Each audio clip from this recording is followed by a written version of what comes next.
So how long have you been here? I've had the business for 15 years. Oh, right. Yeah, so but the shop's been here 32 years. Oh, that's brilliant. Yeah, You've got some real history. Yeah, well, it's a good street this. It's full of a lot of independent shops. So. Do you get much sort of trade from outside town, or is it mostly in town, do you think? From York, Ripon, right. from Leeds. Right. Yeah, so yeah, right. quite a bit. So you're definitely helping to draw, you know, and we've been talking about small businesses being a network, and all sort of supporting each other.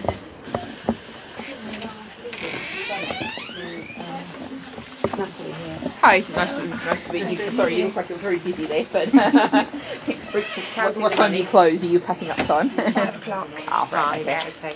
So we just thought we'd say hello. We spoke to some people the other day. It's your manager. What we're doing is we're promoting local and ethical business in the Harrogate area.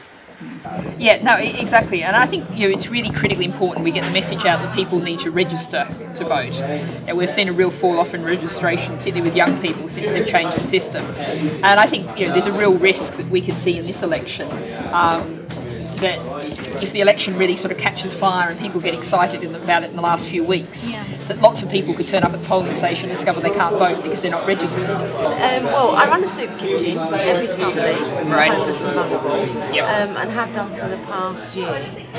We have from about 30 to 65 homeless and vulnerable people coming through. They get a 2-course meal. Right.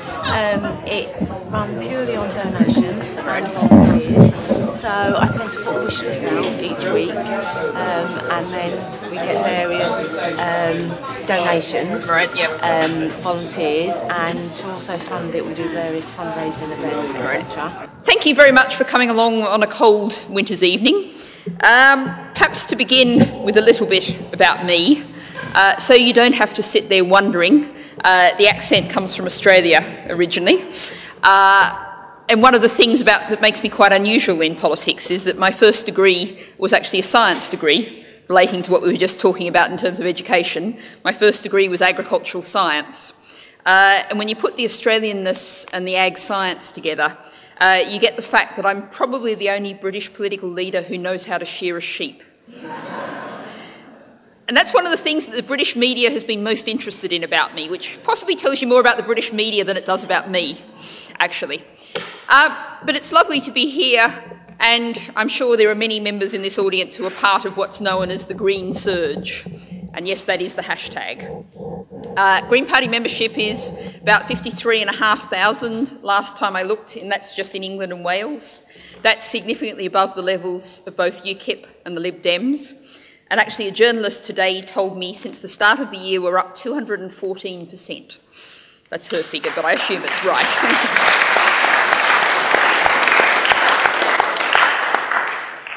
Now, one of the things I'm often asked is, why has this happened? Why is this so? And I think there's lots of reasons, and probably lots of people in this audience can later on tell me their reasons. But I think what happened was around about perhaps October, November, and actually I can date the start of the Green Surge to somewhere not very far from here, Ilkley. It was a pouring with rain evening, cold, miserable, and the local people said to me, well, we haven't had a Green Party branch here for many years. We've booked this hall with 70 seats in it, but we don't know how that's going to go. There mightn't be many people there. And we actually had 120 people turned up for those 70 seats. And they were standing 5 deep at the back. And that, I think, was when I first saw the Green Surge in action.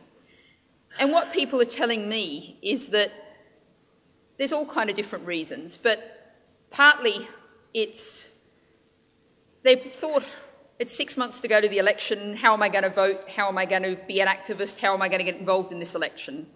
And they've looked at the 3 business as usual parties and said, well, there's no kind of answer to the pressing problems we can see that Britain's got today there.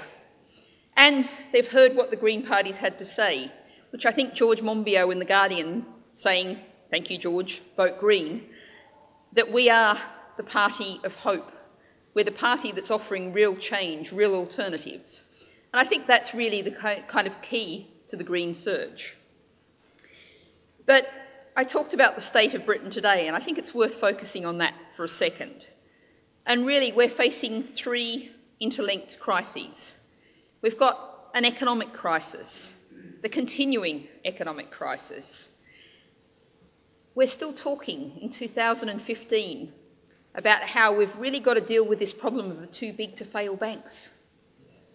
We had the Bank for International Settlements a couple of months back saying we're closer to a financial crisis now than we were in 2007. We're seeing debt levels around the world considerably higher when you put public and private debt together than they were in 2007. We have a profoundly unstable economic system. Just one fact, you may remember that this government came into office talking about rebalancing the economy away from finance back towards manufacturing, different kind of production.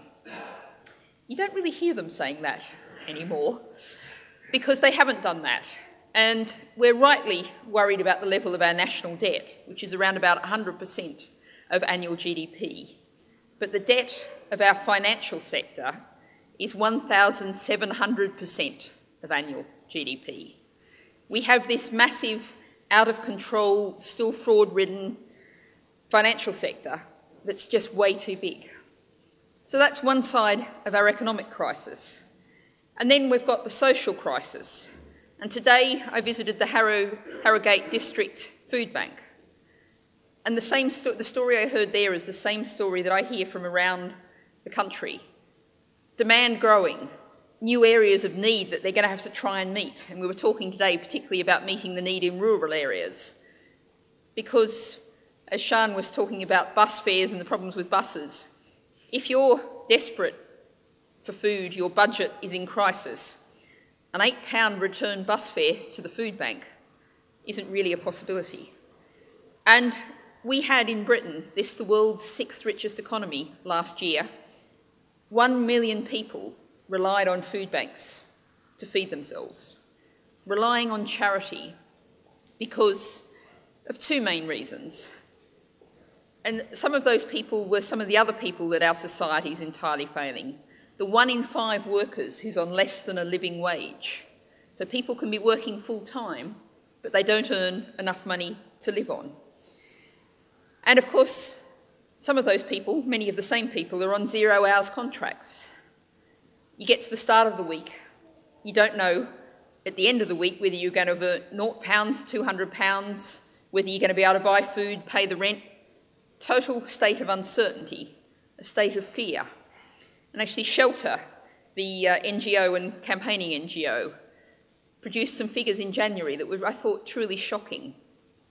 They found that 11% of households, people weren't sure whether they were going to be able to pay the rent or mortgage that month. 1 in 10 households, profoundly, fundamentally insecure.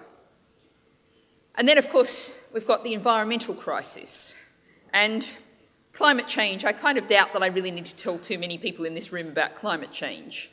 But it is really worth stressing because sometimes we get a rather narrow thought that the environment equals climate change.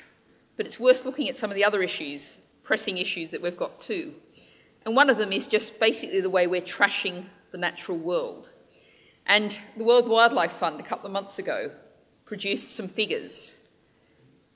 In the last 40 years, in my lifetime, I'm 49, the last 40 years, we have lost half of the world's vertebrate wildlife. We have half the number of wild animals now that we had 40 years ago. And when you're thinking about that, you might be thinking about, exotic things far away like tigers and whales and all those sorts of things. But think about something a bit closer to home, which is hedgehogs. Those lovely, iconic, I was almost going to say cuddly, but that's not quite right. But you know what I mean. We'd all love to see them in the back garden. And hedgehog numbers in Britain are down over the past decade, each year, 38% year on year. It's an exponential decline. The numbers are falling off a cliff. And this is something you actually can reflect on that maybe you haven't thought about before. You almost never see a squashed hedgehog on the roads anymore. And counterintuitively, that's a really bad thing because it means there's no hedgehogs there. And behind a lot of this is the whole issue of industrial agriculture and what we're doing to our countryside. In a few months' time, we'll be able to look at beautiful, extensive fields of rapeseed stretching far into the distant, yellow flowers, and people say, driving past, oh, doesn't nature look lovely? But what you're really looking at there is a desert, a biological desert. It's been sprayed and sprayed, it's got slug pellets all over it. It's really, really hell for wildlife. So the good news is I get more optimistic pretty soon. I've almost finished the pessimistic bit, don't worry. But I do have to get to one final crisis first, which is our political crisis that I kind of started with talking about the green surge. And we have people, Russell Brand is probably only the most famous of them, saying, to paraphrase the famous Newsnight interview, don't vote, it only encourages them. But that means people have switched away from party politics. Doesn't mean they've switched away from politics, particularly young people. I go into universities and there's People and Planet, and there's campaigners for amnesty, and there's campaigners against the arms trade and against nuclear weapons. There's campaigners everywhere. But people have felt like mainstream party politics, your local council, Westminster, Brussels, just aren't speaking to them, and they've stepped away from it. But the problem is, whilst you can do brilliant things as a campaigner, and I'd encourage everyone to get involved in politics at all those kind of levels, where the decisions are actually made is in your local council, is in Westminster, is in Brussels. And if we don't vote, stand for, get involved in that kind of politics, then what we get is, remember the greenest government ever? That's what we're supposed to have now? You don't hear them say it much anymore, really. But we had a lot of NGOs who were saying, oh, we can't get involved in politics, we have to lobby our Tory council, our Labor government, whatever it is. We're not going down that road. But that's what gave us the greenest government ever. And it really hasn't worked. And it's really time, I think, for a new model of politics, as it's time for a new model of economics, a new model of society. So what I'm going to do is take about another 10 minutes or so to talk about that, maybe 15, and then move on to questions, because I think dialogue is always more interesting than monologue. So what kind of prescriptions, what are we offering as the Green Party as an alternative to this? I'm going to start with jobs, because what we need, what I believe we need, as a sort of shorthand, is jobs that you can build a life on. And that means the minimum wage should be a living wage. If you work full-time, you should earn enough money to live on. And I've knocked on some doors of some very, very expensive houses, more millions than I can count, and said to people behind those doors, don't you think if you work full-time you should earn enough money to live on? And people go, well, yeah, that's not a radical thing to say. And yet we have a minimum wage of £6.50 an hour, when the living wage, a basic essential standard, is calculated as £7.85. That £1.35 an hour makes a huge difference to people's lives over a week, a month, a year. And of course, we've got 0 hours contracts. I've already talked about those. And we've got unpaid internships. What used to be the first job when you came out of university is now the unpaid internship, and all too often the second, the third, the fourth job.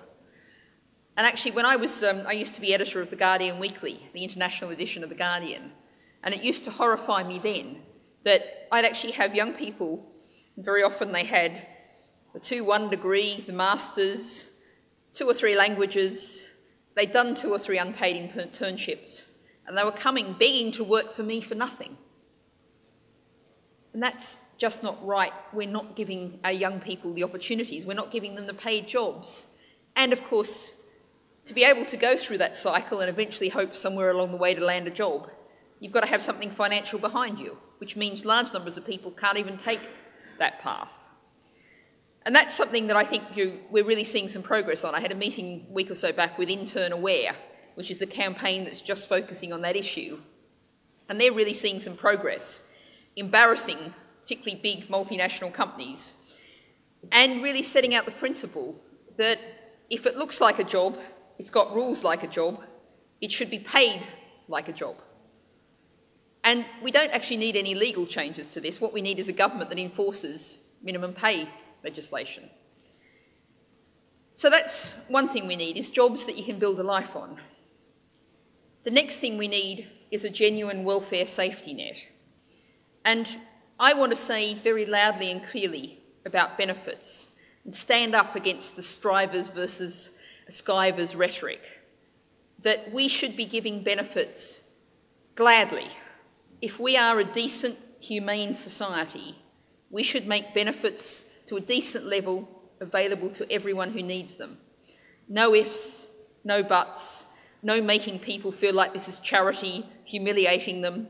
I was talking to the food bank staff today, and they were talking about how people being sanctioned don't just suddenly face, often through absolutely no fault of their own, face their benefits being cut off. They're also treated in an absolutely disgraceful, abusive manner. And it's the staff at the food bank who are trying to pick up the pieces.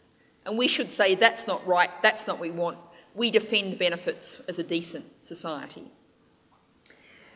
So that's jobs and benefits, the income side of things. But of course we've got the other side of things, and one particular area which is really creating misery in so many people's lives is housing. And what we've seen is housing increasingly being treated as a financial asset, not as homes. And in the Green Party, we want to turn that around, and that's a very big change, a very big cultural change. But to start off with, we've announced a program by which we want to build 500,000 social rent homes, genuinely affordable homes, within the term of the next Parliament. And part of the way we want to fund that is by removing the mortgage rate relief from landlords, private landlords. That rate relief is usually given as a recognition of public good, but that public good just isn't being given, isn't justified. So we want 500,000 genuinely affordable homes. And I have to put genuinely in that sentence because you've probably seen that there's a new definition, a very curious, rather Orwellian definition of affordable going around, which is particularly big in London but is having impact in other places too. Affordable is 80% of market rent. And the outcome of that is there's a development in Mount Pleasant in North London where to rent an affordable 4-bedroom flat, you'll need a household income of £100,000 a year, that's exactly the response that deserves, exactly. So we need to build that social housing. We need to rein in the private landlords. So what we want to do is have a cap on rent rises. Once you've moved into a place, you shouldn't be able to see your rent rising by more than the rate of inflation each year. So that means you're not going to having to move every 12 months when the landlord hikes the rent way beyond where your salary is at. And of course, to make that work, what you need as a tenant is security of tenure. And so what we're calling for is to have, as private tenants, that security of tenure. And that means you can actually make that private rented home a home. And of course, more and more people with children are being forced to continue to rent. And what that life's like if you've got to move every 12 months and you can't find a house nearby, so you've got to move schools, you've got to uproot your whole family, that kind of situation can't continue. So what we want to see is make private rental homes a real option. And one of the other things that will do is prevent what's known as revenge evictions. And I hear so many cases of these. People come to me and tell me their stories. I complained that the boiler wasn't working, and then I got thrown out and got replaced by a tenant who wasn't going to complain about the boiler. And that's just not acceptable. And that really ties into something else in terms of what we were talking about in terms of the infrastructure report. Because one of the problems we really have with our housing at the moment is the actual quality of our housing stock. And we think this should be regarded as part of the national infrastructure. And we have some of the poorest quality housing in Western Europe. I was actually having a rather interesting lunch with 12 ambassadors from Baltic and Scandinavian countries recently. And I was talking about Britain's housing stock, and one of the Nordic ambassadors said, "All of your buildings, they're just so cold." And this is someone who comes from a country where winter is kind of 20 degrees colder than our winter is. But her thought of London in winter was just being cold all the time. And that's a reflection of, we're used to it. But when you come from outside, from countries where they've got good quality housing stock, that's really surprising. So one of the things that we back is what's known as the energy bill revolution. And this is a scheme for which you use government funding, and it is worth noting that our greenest government ever is at the moment not spending a penny of public money on any kind of home energy efficiency measures. Take government funding and use it to insulate and provide energy efficiency measures in every home that needs it. And you can use this scheme over a decade or so to lift 9 out of 10 households out of fuel poverty, create up to 200,000 jobs, and significantly cut our carbon emissions. And I think this is a really brilliant illustration of the way in which traditionally we've been told, oh, we've either got to deal with the economy or we've got to deal with the environment, but we can't do both. But actually, we have to do both. We have to deliver a new kind of society that meets economic, social, and environmental needs. And this is a really good example of how we can do this. So, one other issue, I think, since I can see there's quite a few young people in the audience, I think it's worth talking about education, because this is one of the areas in which I know we're attracting a lot of voters, a lot of teachers, a lot of parents, who really can see how much our education system is heading in the wrong direction. Now, there's the really obvious one, which is university tuition fees. The Green Party believes in zero university tuition fees. We believe that education is a public good and the cost of it should be met from general progressive taxation. I often share platforms that look much like this with a range of other political views, and it's usually the Lib Dem who says, don't worry, most of the students will never pay their debt back. And they are right, so far as it goes. The most recent figures show that 75% of students will never pay their debt back. But what they don't seem to be thinking about is either the economic or the personal impacts of young people, most usually from their mid-20s to their mid-50s, going through 30 years of their life with that weight of debt, often £45,000 to £55,000, sitting on their shoulder. And any time they earn any sort of money at all, you're going to see 9% of your income going off to this debt, but you're never going to pay it off. And the impact of that in the years when you might normally be thinking about perhaps settling down, thinking about buying a house, having a family, I really don't think has been thought through at all. Not to mention the impact of the fact that you've got this debt you know you're never going to pay off. And how's that going to impact your whole life? So that's one aspect of education, but I think there's much broader problems with our whole education system. And I often just sum this up in 2 words, Michael Gove. But it probably deserves a bit more than that, which is what we've turned our schools particularly into is exam factories. Caroline Lucas has a bill which actually has a chance, astonishingly for a private member's bill, of getting through before the election for personal, social, health education. Things like sex and relationship education, education about food and cooking, education about personal finance, education about all the things you need to know to live a decent, satisfying, productive life. But also, we've seen, particularly under this government, music education, arts education, utterly downgraded, treated like they're unimportant and don't matter and are some kind of luxury. And yet this is actually, as well as thinking about the damage to people's lives, this is also incredibly short-sighted when you think about where is large parts of our economy. The creative industries, computer games, movies, music, all of these things we should be developing the talents, giving everyone a chance to try out their talents, see if that's the route for them, and valuing that and supporting that. And in terms of schools, you might know that we want to bring free schools and academies back under local government control. We think there should be local democratic control of all schools. We want to abolish Ofsted, and we want to create a different kind of schooling system. And this is something that I'm often asked about, our relationships with the unions. Our relationship with the NUT and the other education unions is something that's growing very strongly, because we are the only people standing out against this utterly failed model of chasing after a very narrow range of subjects, rote learning, all the kind of directions that the places we're copying like Singapore are trying to get away from. So that's most of the main issues that I wanted to talk about. But I guess I'll come back to the politics and a final point on the politics, because I think it's really important that we think about the coming election and how we can get a different result out of this election to elections that we've had before. And we are in a new political age. We are in the age of multi-party politics in Britain.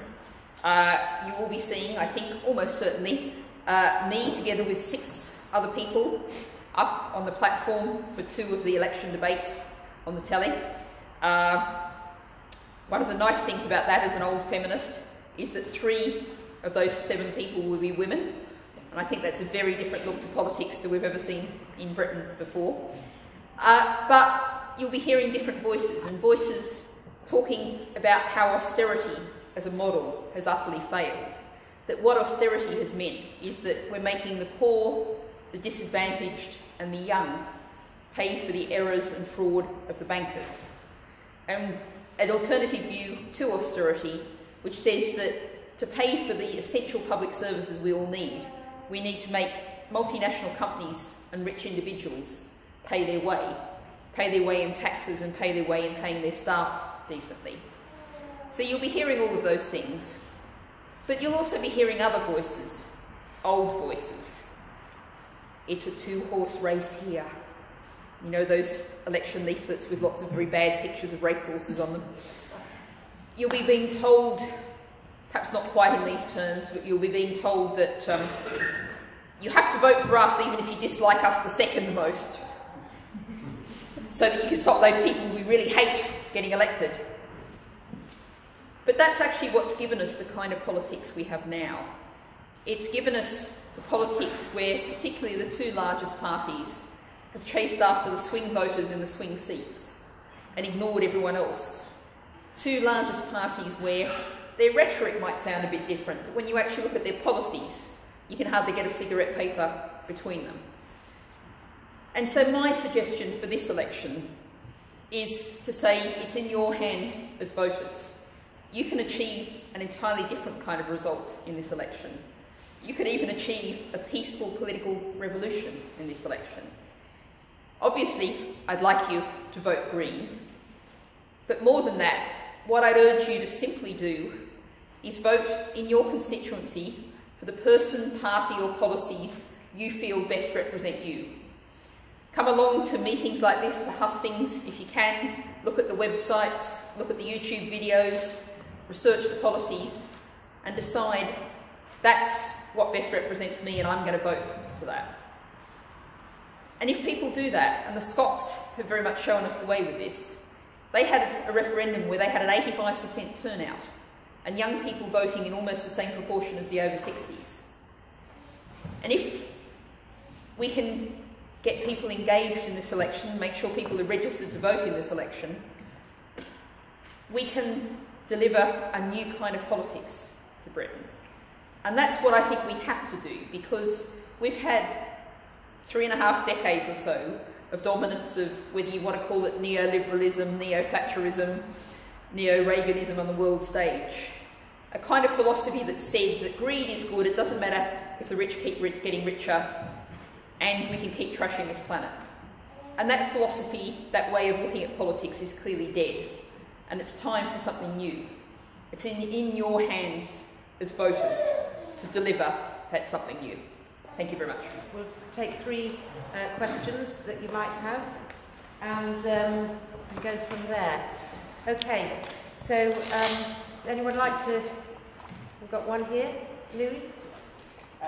On May the 7th, when we retained Brighton Pavilion and we've hopefully got a few more MPs, what's the first main thing we're hoping to do in Parliament?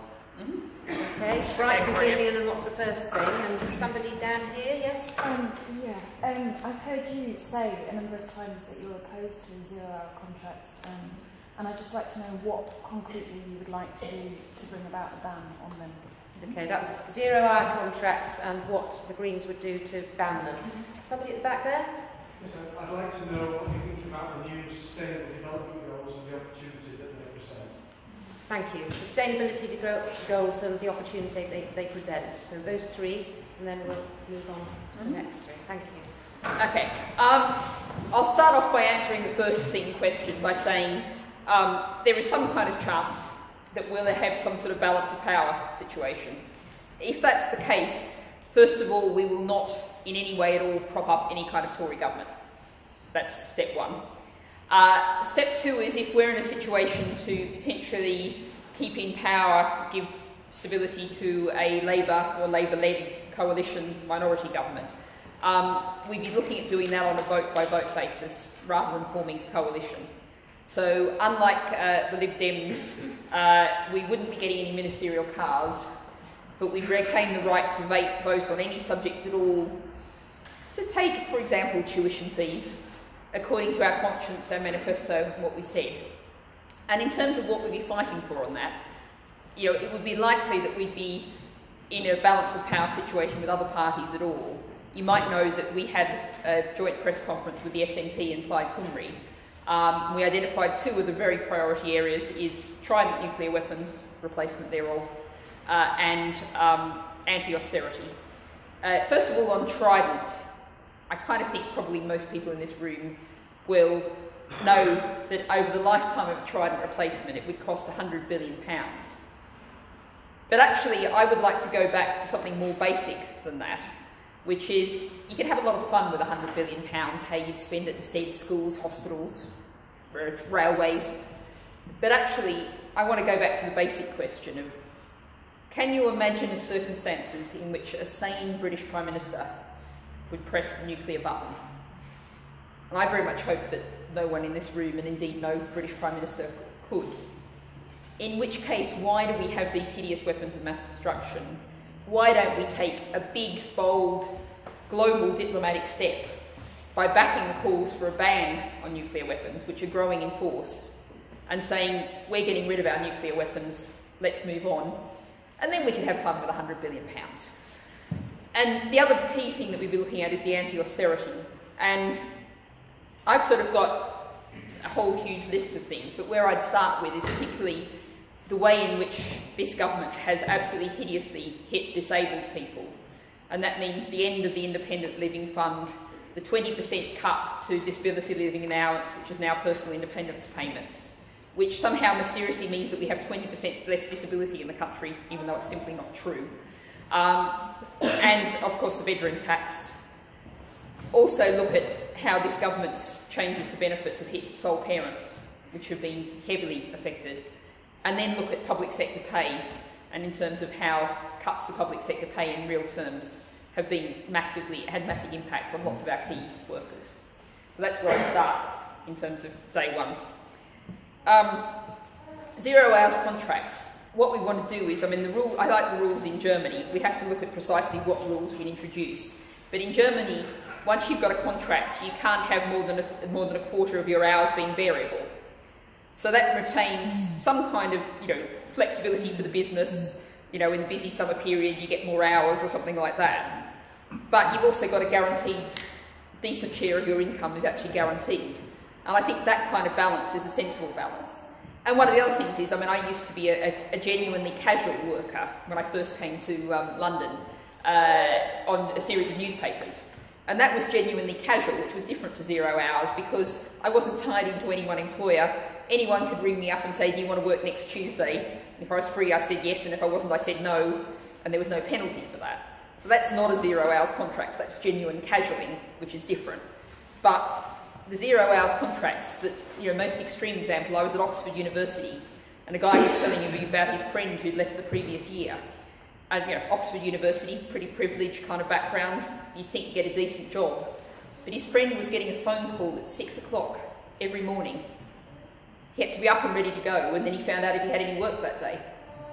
And if he didn't, he put the phone down and worked out how to fill the rest of the day, but he couldn't go and do anything else. And that's the kind of 0 hours contract that we absolutely have to stop.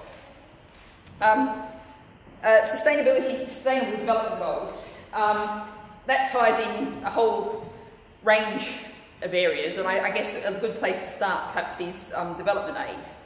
And it is, I don't often say this, but I do have to give this government credit for, to some degree, maintaining the level of international aid at 0.75% of GDP. But we want to lift that to 1% of GDP. And what we want to do is make sure that that money is going to the best possible development outcomes, not as a lot of this government spending on aid is towards good returns for British business. So that's one of the key things in terms of the development goals. And I think, you know, they're still being formulated. We need to make sure we really push for both the sustainable and the development to be as strong and as powerful as possible. And there's a lot of forces, I hear, pushing in other directions.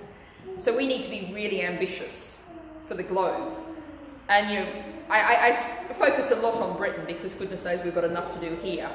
But really there's two, I would say the new political philosophy to replace Thatcherism that should be embodied in those development goals is two things. We need to ensure that everybody has access to the resources for a decent quality of life, without fear, without worry. And of course we all collectively have to do that within the limits of one planet, because one planet is all we've got. So those are the two key criteria, I think. Yes. I just want to know how you tackle, because to me, some of the problems we have in this country is this short-termism. Everything is short-term profit, you know, what can we pay for our shareholders?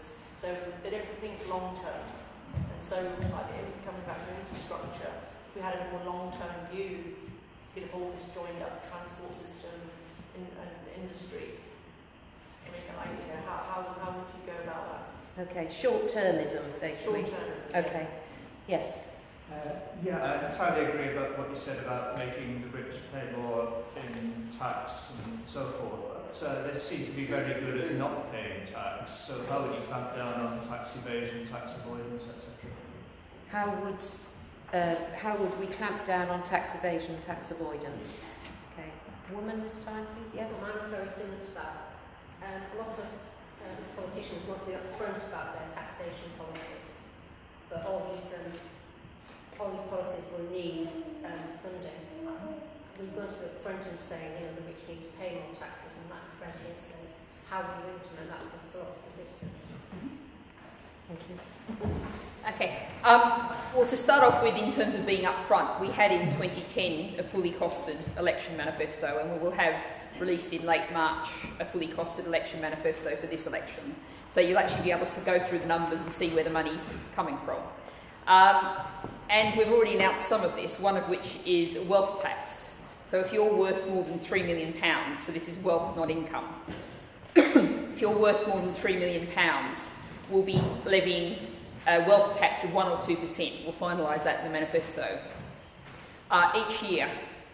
And that brings in about a quarter to a half the cost of the NHS. So it's significant without being utterly transformatory. And one of the questions was, you know, how do you make the rich pay this? Well, personally, I'm rather attached to the idea that some countries that have a wealth tax say that if you should have declared something on your wealth tax declaration and didn't, you don't own it. Which is a pretty powerful incentive to making sure you declare properly. But also, one of the other things that's really important about this is we are actually seeing some global movement on this, and basically all of the major world tax havens are actually, over the next 12 months or so, coming onto line to reporting what wealth is being held by whom in their territories. And so the old ways of dodging tax by hiding in tax havens is actually going to be taken away to a large degree. But of course, individuals is one big area, but multinational companies is the biggest area of all. And if we take, for example, the website Amazon, and I'll pretty well guarantee that everyone in this room for Christmas either bought or had bought for them something from Amazon. You've got to try pretty hard to avoid Amazon. But last year it paid 0.01% of its turnover in tax. It paid effectively no tax at all. And if you think about that road out there, I'll bet today there were lorries running up and down that road carrying Amazon parcels. And all of us collectively, in one way or another with our tax, are paying for that road to be maintained. And Amazon isn't. It's a parasite. It's sucking benefits, profits out of Britain and not paying back its fair share. And we need to stop that. And Caroline Lucas, the Green MP, had a Private Members Bill in 2011, the Tax and Financial Transparency Bill. And that's got a whole range of measures in it, but one of the key things in this is country-by-country reporting. And this means that if you want to do business in Britain, so we can make this a rule just in Britain, you don't need global cooperation. If you want to do business in Britain, you have to declare also every other country in the world where you do business, how many staff you've got there, what your turnover is and what your profit.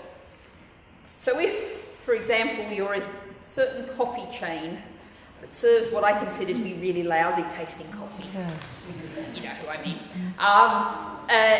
and it turns out that 50% of your global profits are made in a tax haven where you employ 3 men and an office dog, you can see what's happening and actually do something about it.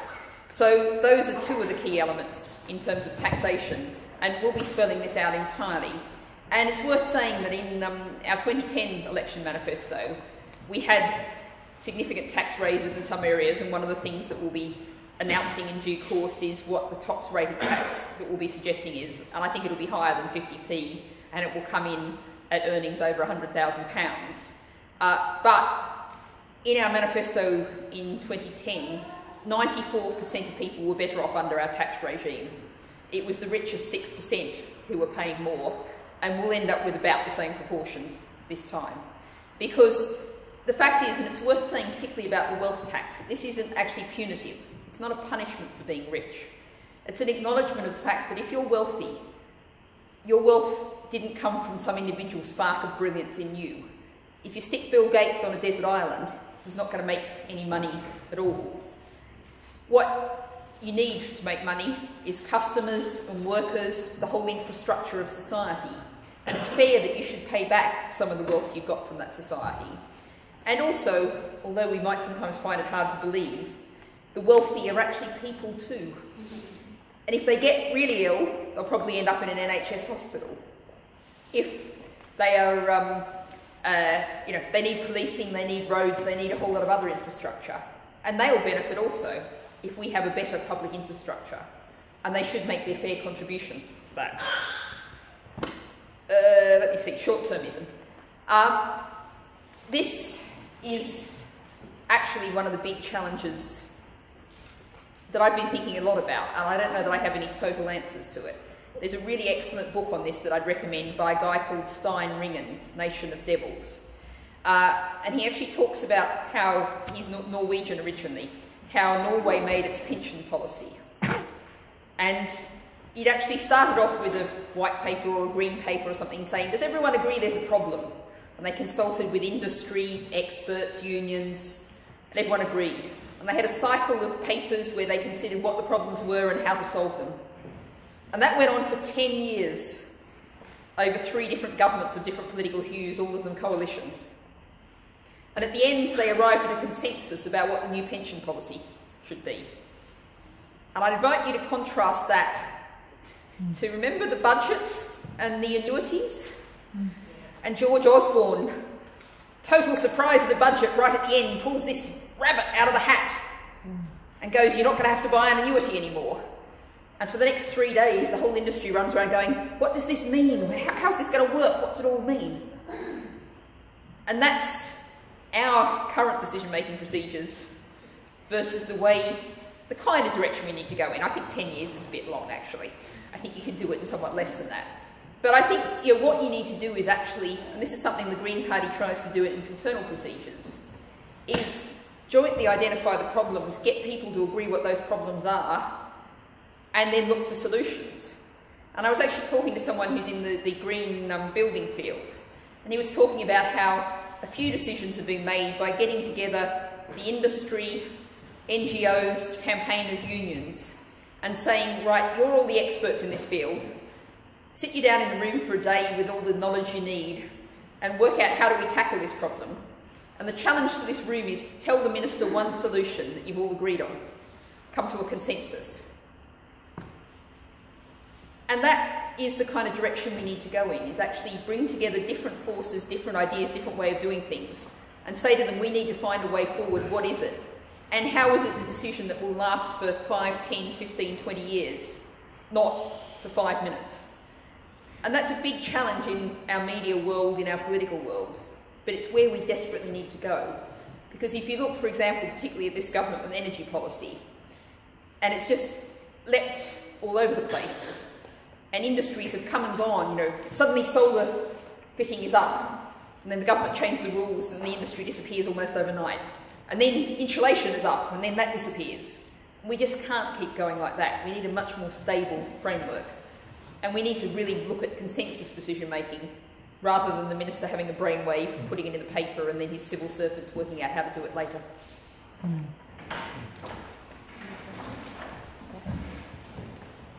It's a question about international relations and foreign policy. We have the largest intelligence gathering based just up the road, Mendes Hill, who spy on us all. And I just wondered what the Green policy was concerning mass intrusion, and also how the United States visiting forces and their agencies are to be brought to account, given that the Intelligence and Security Committee are not fit for purpose. Mendes Hill. Yes. Do you really think the British electorate are ready to move beyond two-party politics in the general election, particularly thinking of the AV referendum, which seemed to be a vote in favour of two-party politics? Thank you. Whether the British public are in favour, really in favour of, well, are ready, sorry, to move on from two-party choices. Yes. Sort of similar. I'd like to know your views on constitutional and voting reform around not just AV and first past the post and that kind of thing, but also lowering the voting age and House of Lords reform. About constitutional reform, about voting age and House of Lords reform and so on. Okay. I'll start with the last two because they sort of fit together. Votes at 16 have been Green Party policy more or less forever. It's certainly as far back as anyone I've found knows. And I think one of the things that's worth thinking about is what does votes at 18 actually mean? When you've got a 5-year general election cycle, that means that you can actually, if your birthday's the day after the general election, you've actually got votes at 23, which when you think about it is quite ridiculous. And votes at 16, the Scots again have shown us the way on this. You probably heard during the referendum campaign, usually middle-aged BBC reporters up from London going, I'm talking to these 16 and 17-year-olds and they're really informed and they've really got views and, you know, I'm really astonished. And I'm actually not astonished at that at all because I talk to a lot of sixth form groups in particular, and I would say that 16 and 17-year-olds are on average every bit as informed about politics as any other age group. And I think, you know, they should have the vote. On the broader question, we have lots of ideas about how we should have political reform in the 21st century. I mean, really, an unelected House of Lords. First past the post in the lower house. The fact that so much power and so much money is centred on Westminster, which may, or increasingly may not, allow it to trickle down out to local government, local areas, local regions. But actually what we're calling for is, rather than us offer a prescription, what we're actually calling for is a People's Constitutional Convention. Westminster really, the last significant reform in Westminster was women getting the vote. That was 1918. We're about to hit the centenary of that. It's really too late to just fiddle and change things in a small kind of way. What we're saying is, let's start with a blank sheet of paper, have a People's Constitutional Convention, and someone in this room could be selected randomly but representatively from around the country to be that convention, give them the resources, the experts, the time they need, and say, what should our government look like in the 21st century? And start again, rather than starting, you know, relying on the feudal groundwork that starts, you know, much as it's lovely in some ways, the Magna Carta, it's about time we moved on and started again, really. So that's what we call for in that. And in terms of the AV referendum, I spent some really wasted hours and days of my life campaigning for a yes vote in the AV referendum. And I stood on a lot of doorsteps going, yeah, well, it's not very good, but it's a little bit better than what we've got now. And unsurprisingly, that didn't win the referendum. But actually, you know, I'm actually really glad we didn't win the AV referendum now, because if we had, we'd be at risk of people saying, oh, you've done constitutional reform, it's all done and dusted and finished. Whereas actually what we need is something much more fundamental, much more root and branch than a very minor change to the voting system. Members Hill and there was a huge range of international relations and human rights in there, so I'll try and cover a lot of ground quite quickly. To start off with, on the international relations side of things, we want to get out of NATO.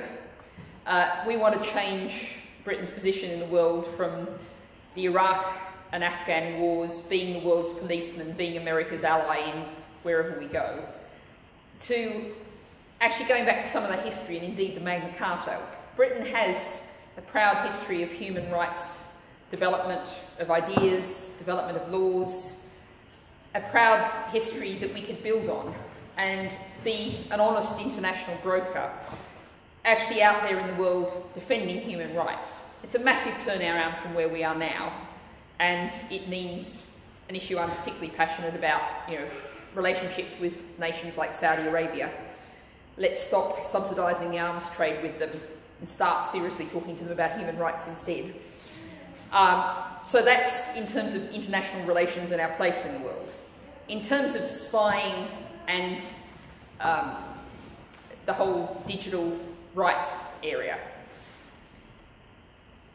I actually spoke at an Open Rights Conference a couple of months ago now, and one of the things I said to them is we need to actually bring together Open Rights, Liberty, Amnesty International, all the organisations that campaign for human rights, and demand the same kind of rights to privacy, rights to freedom from mass surveillance on the web, on the internet, as we demand or mostly demand in real life. So what we need to do is hold up the principles that say no mass surveillance, only surveillance when there's reasonable suspicion under the supervision of a judge, not just the police or a minister saying that should happen. We need to protect the rights to privacy. And quite frankly, one of the stupidest things David Cameron has said, that's quite a contest really, was get rid of encryption. The whole internet runs on encryption. If you don't have that, you can't do anything at all. So you need privacy, you need freedom, you need rights. That has to be balanced by concern for security in the current age as in previous ages. But let's really think about a really basic principle here, which is you don't protect freedom by destroying or removing freedom. Freedom is a principle, an indivisible principle that needs to stay there for all of us in all arenas, whether it's a physical or a virtual world.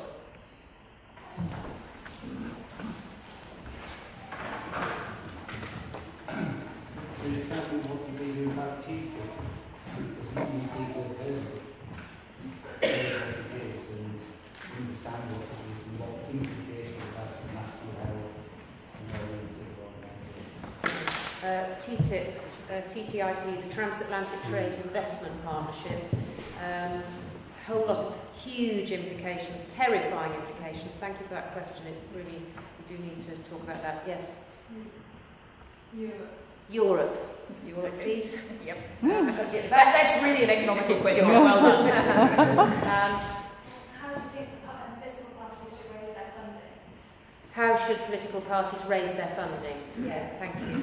3 little questions. Okay, well, I can start off with on TTIP, the proposed EU-US free trade deal, with a piece of good news for you, which I admit to being considerably astonished last week when I was doing a youth debate with the Independent in Leeds. And I said the Green Party is entirely opposed to the proposed EU-US free trade deal known as TTIP. And I got the first resounding round of applause in the evening before I'd even said anything more, which I thought was really encouraging because it really showed that the news is getting out about this. And for those who don't know, there's sort of 3 main elements that are deeply dangerous and damaging about this. First of all, there's what's known as the investor-state dispute settlement procedure. And what this means is big multinational companies can, through a very secretive, non-transparent process of hearings, sue governments if democratic governments make decisions about, say, something like water quality that affects that company's profits. So it might be that a democratic government says, oh, we really want to improve water quality, and that's going to hit a company profits. They can sue and get massive payments just on the basis of the lost profits, no matter how right that decision actually is. As you alluded to in terms of the NHS, there's a huge risk that under that same kind of procedure, that once you've privatised something, you'll never be able to bring it back into national hands again, because the companies would lose profits that they're making out of, say, our NHS, and you wouldn't be able to reverse that. And then there's the lovely thing that's known as harmonisation. Doesn't that sound so nice? Harmonisation. But what it actually means is bringing standards together.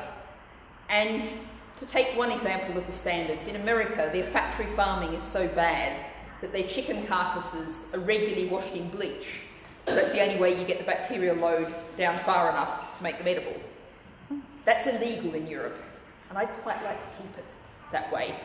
And there's a whole range of other things like that, where coming down to the lowest common denominator standards could do real damage and hit the kind of workers' rights, environmental standards, food hygiene standards that we've fought for over decades.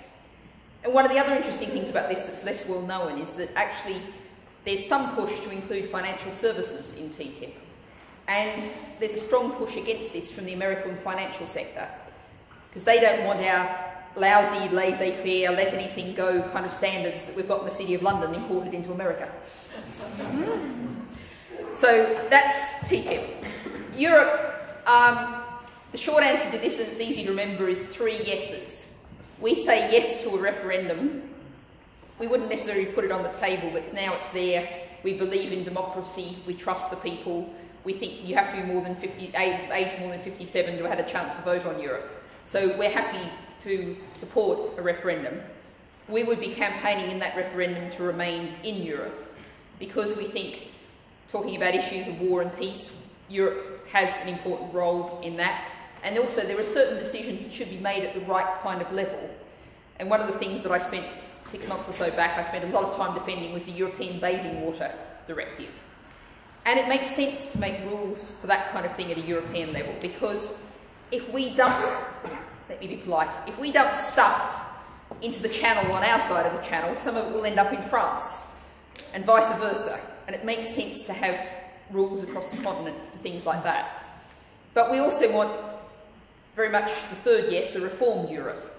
And for a kind of shorthand, what I mean by reform is 180 degrees opposite to what David Cameron means by reform, which is not a Europe that works better for multinational companies, but a Europe that works for communities, that's decentralised, where power's only referred upward where it's necessary, and a Europe where communities can make decisions for themselves.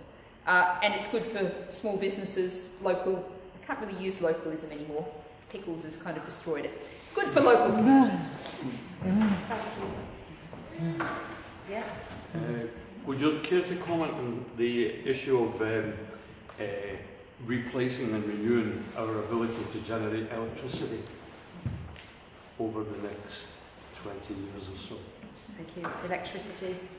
I'm looking for a woman. I'm trying to keep balance. Yes? One of the things about austerity is that local government has been absolutely decimated. 94% of council budgets are actually coming from the centre, and the result of that is that when they get 40% cuts year on year, we lose our bus service, we lose our libraries, we lose everything. And I think that what lies through that is a belief that actually local government doesn't matter. And I wonder what the reason to say about that. Well, that's not. Which reminds me, we've got some leaflets we were going to give out. Just, Quite a lot. Quite a lot, yeah. Right, local government. Okay, one more? Yes, please. I'd like to add to the energy question, if we can. I'd like to know the Green Party policy on nuclear fusion, please. Thank you. Electricity, local government. Okay, so there's 2 energy questions. I'll start on energy. And my answer to both of them, and I'm going to address the 2 nuclear issues together, is you probably all know that the Green Party is anti-nuclear, anti-new nuclear. That's a position we've held for a long while, and we still hold the positions about issues about waste and issues about safety that haven't been solved. I'm actually, however, prepared to park those. I know that people often have very fixed views on those, and you can argue with them all day and they're not going to change their views. I'm going to park those and simply consider the proposed new plant at Hinkley C. And the last 2 plants like that have taken on average 17 years to bring online. And I've actually stood on platforms and had people say, we need new nuclear because we've got to solve the energy gap in 3 years' time. And they're talking through their hat.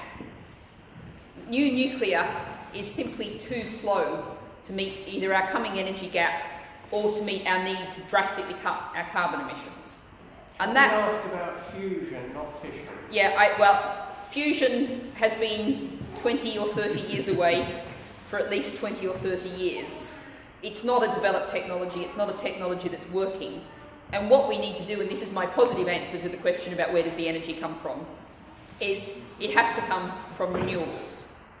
You'll probably know, and there's probably some placards around here somewhere saying no fracking. And that's been one of the many tragedies of this government's energy policy. It has been obsession with what I call the fracking fantasy. And I've actually talked to a lot of people in energy professionals, whether they're pro or anti-fracking. And I have not met one who thinks fracking is a significant part of Britain's energy future. It's a sideshow. What we need to do is be talking about particularly energy conservation, and I've talked about that already a bit, but we need to think about energy differently. We need to think about it not like water from a tap, and actually water from a tap isn't like this anyway, but water from a tap, you just switch it on whenever you want. You've got to think about demand-side management, smart grid as well, but where the bulk of this energy has to come from is renewables. And I do want to talk about one bit of this that I think really just needs to be much better known, which is tidal, particularly tidal lagoon energy. And actually, hopefully, with a bit of luck, one of the last things this government will do is approve the first of 5 planned tidal lagoons. This one's in Swansea Bay. And this is just one company's schemes that in 10 years' time could be supplying 9% of our electricity needs. And one of the brilliant things about tidal is that the tide's entirely predictable. I actually had an expert tell me that I can tell you what the tide's going to be doing in 1,000,000 years' time, which what I said, I think a 1,000-year time frame will kind of do me for most practical purposes. But tidal, scattered around the country, so you're looking at different tide times, is one important answer. But renewables is another one. And one of the key things about renewables is actually the kind of ownership of those renewables. And what we've had in Britain is dominated by the big 6 multinational energy companies. And we've had a lot of resistance to renewables, particularly onshore wind, and offshore wind too. And communities have felt like this multinational company comes along and dumps this wind farm on them. But I've been, heard from people from the continent who say, but our communities compete to get wind farms. They compete to get renewable energy projects. And that's because they're community-owned projects, community-developed projects. And the community has a real say in what that project gets a real return from it. And that's really a key to making renewables work, is community ownership. So people can actually control it, see what they want, decide what they want. And a wonderful example of this is Balcombe, which you'll probably recognise from the name of where Caroline Lucas got arrested, so unusually for an MP, for standing up for her principles, not for fiddling her expenses or similar. Balcombe, having seen off fracking, has now started its own community energy company, and they switched on a couple of weeks ago the first solar panels from that. And that is one of the keys to our energy future, but also conservation and recognising that we can't just keep using more and more energy. We have to live within our means environmentally on this, as in so many other areas. There's one I'm missing. Local government.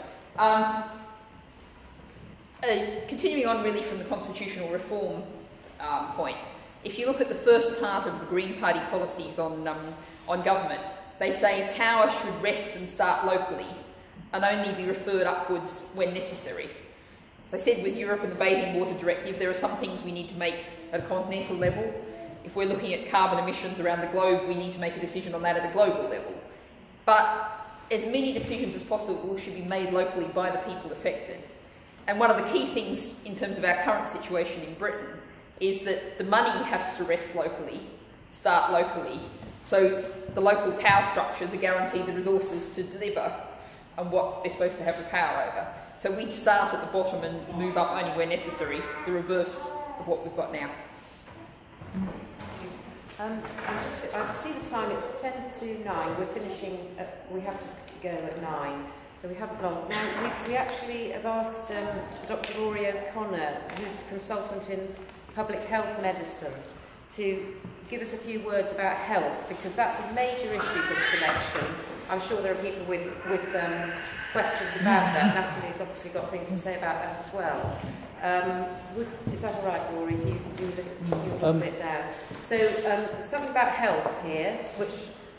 we'll do that first, and yes, we'll okay. And it also connects in with TTIP anyway, and of course the business of local democracy.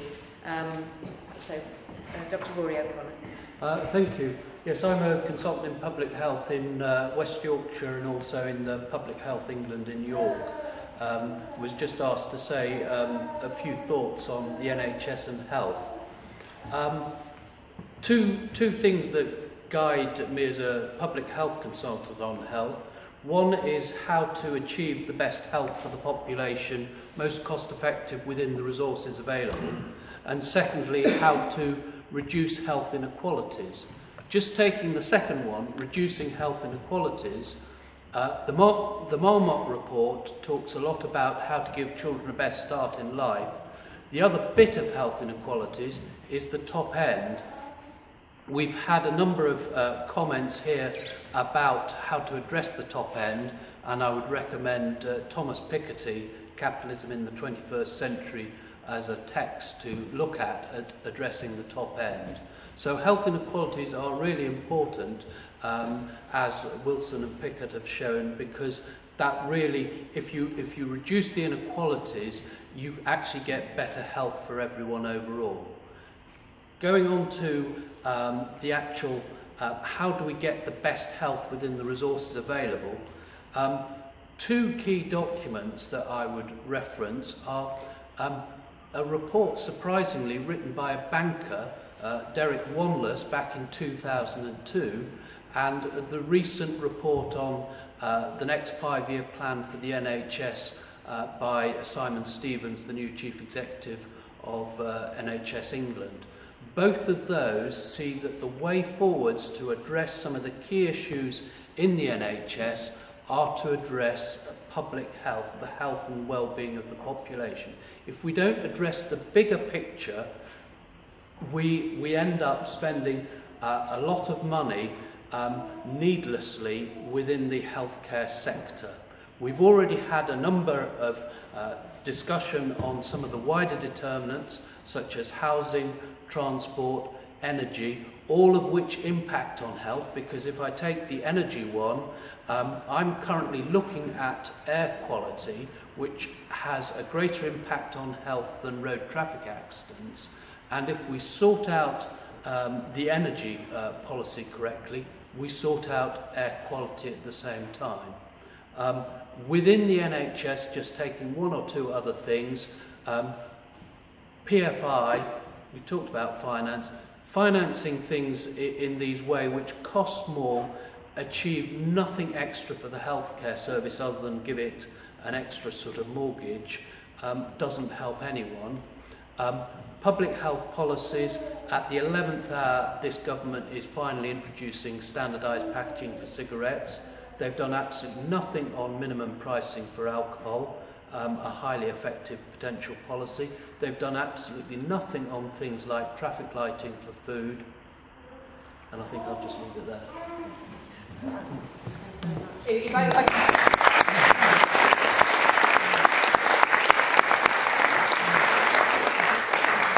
If I can just reflect on that, the way I sum a lot of what you talked about the public health issues is a healthier society. And, I've talked housing, as you say, air pollution is something the Green Party's done a lot of work on. I'd also add long working hours. We have some of the longest working hours in Europe. That adds to people's stresses, gives them less family time, is generally unhealthy. So a healthier society of all sorts of things the NHS can't control. We also want to simply say that the profit motive has no place in healthcare. That's key one, not just PFI, but these private companies importing the American healthcare system into Britain, it's really worth taking a bit of a look at America, where these companies are coming from. America spends double the percentage of GDP on health that we do, and has far worse health outcomes. Yet somehow we're importing all of these American experts and their commercial model into British health.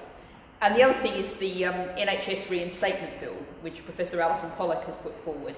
It talks about getting the profit motive out of healthcare, but it also talks about getting the market out of healthcare. And I was actually on the People's March for the NHS, which went from Jarrow down to London. I got the really scenic bit from Bedford to Luton. That was just chance. Talking to someone on that march, and they worked in a hospital. They knew a new staff member who'd been employed simply because under the market mechanism, that hospital faced massive fines if it didn't bill the CCG properly for the services it provided. So the hospital had employed a whole full-time staffer whose job was simply to check the bills that the publicly owned hospital was charging the publicly owned CCG to make sure the bills were right. That could have been a nurse, could have been a healthcare assistant. It was an accounting person to make sure that the market mechanism didn't hit the hospital too hard.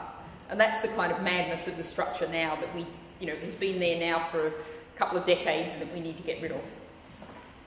Thank you. I think maybe just one more round of quick questions and then we better wind up. Yes. One of the unhealthiest groups in society are illegal drug users, and I wonder what your policy on drug legalisation is. Thank you. About drug legalisation, yes. You've said you want to implement a £10 target for the minimum wage. How are people starting small businesses who want to build their own business going to be able to pay full-time staff, over £20,000 a year? It's just going to really hurt people wanting to start small businesses. How to deal with the minimum wage? Yes. What would the Greens do to try and make sure that people are living within their own environmental needs? How to make sure people are living within their own environmental needs. Thank you. Okay, to start off in terms of drug use, we believe that drugs, what are now illegal drugs, should be treated as a health issue, not as a criminal justice issue. The war on drugs has failed. And it's really interesting, actually, that I was on a LBC, which is a talkback radio station mostly based in London, which gets a lot of taxi drivers calling in. You might say it's not my natural audience. And the presenter was saying to me that he'd seen an enormous shift in the past few years, that whenever they talked about illegal drug use, they used to get a whole lot of people, hang them, flog them. And now people ring up and say, this what we're doing now just isn't working, we need to change. So we want to decriminalise and look to legalisation of marijuana, have a royal commission to look at see what the best evidence from around the world is for other drugs of how to manage the process, but treat it as a health issue, not as a criminal issue. And what that's about is actually keeping people safe, keeping drug users safe, keeping communities safe. And a regulated market is much better than the unregulated, deeply dangerous situation that we have now. The £10 an hour minimum wage in business. First of all, it's worth saying what we're calling for is a £10 an hour minimum wage by 2020. So what that's saying is make the minimum wage a living wage, $7.85 an hour now, and then it's got a 4% increase year on year. And there's a couple of things I'd say about small business. First of all, what this does is puts money into the bottom, into local communities. And if you think about this in a sort of practical sense, think about Joe's Cafe on the corner. If the street sweepers outside are actually paid a living wage, not the minimum wage, they can afford to come in and have a cup of tea. If the home care workers, who disgracefully now aren't even effectively paid a legal minimum wage, or paid a living wage, they might even come in and have a cup of tea and a slice of cake. And so you're putting money in there at the bottom, at the community kind of level. But the other thing is to say also, what we desperately need to do is rein in big business, in the kind of ways I was talking about before, that they need to pay their taxes and pay their staff. But we also need to make big business treat their small company suppliers much more fairly. We've seen quite a bit of this emerging with the Tesco scandal. Companies that are actually making small suppliers pay to be on their shelves. And I used to work for a small businessman who supplied a supermarket in Australia as a teenager. And he was really successful, and he nearly went broke every month, because he was with the supermarket on 90-day terms. which meant the supermarket paid him theoretically for goods 3 months after he'd supplied them. But actually they always found some excuse that was really 120-day terms, 4 months terms. And we need to rein in big business and stop them using their market power to treat small business like that. So that's what I'd say about small business. And people, this is a good point to finish on actually, people living within their environmental means. I'm not at all concerned about how you live as an individual. If you choose to live in an environmentally friendly way, that's great. But if we're going to turn this society round, if we're going to get within the limits of greenhouse gas emissions, the limits of turning our oceans into a plastic soup, wrecking our soils and all the rest of it, individual change, individual behaviour is nothing like enough. We've got to change the way the whole of our society works, so that doing the environmentally friendly thing is the cheapest, easiest, simplest thing to do that everyone just naturally does. We need the structural change. Individual change isn't anything like enough. And that's why I'm involved in the Green Party, because we've got to make those structural changes. And if we think about what that means in practical terms, even this evening's meeting, I was hearing about people who couldn't come tonight because the buses to their village don't run this late. You can't tell people not to have a car if they can't get to things, to do things, because there's no public transport. Someone else is going to struggle to get home because the last train is leaving before this meeting finishes. I was actually, many years ago now, I knocked on the door of a lovely lady old lady who walked with a stick in North London. And this is something that happens when you knock on doors wearing a green rosette, although less than it used to. She saw me and she said, "Recycling!" And I kind of said, well, I wanted to talk about the election, actually. But she had tears in her eyes when she said, you know, I feel so guilty because I can't recycle my newspapers. Because I walk with a stick and I can't carry them the 500 metres to the recycling bin. And I said to her, as I'd say to people around the country, that's not your fault. It's all of our fault collectively as a society for failing to make that possible, easy, natural for you to do. So that's what we've got to do, is turn the whole way our transport, our housing, our jobs, our economy works, so that we can easily, comfortably, affordably live with environmental limits. And that's what we're trying to do. Thank you.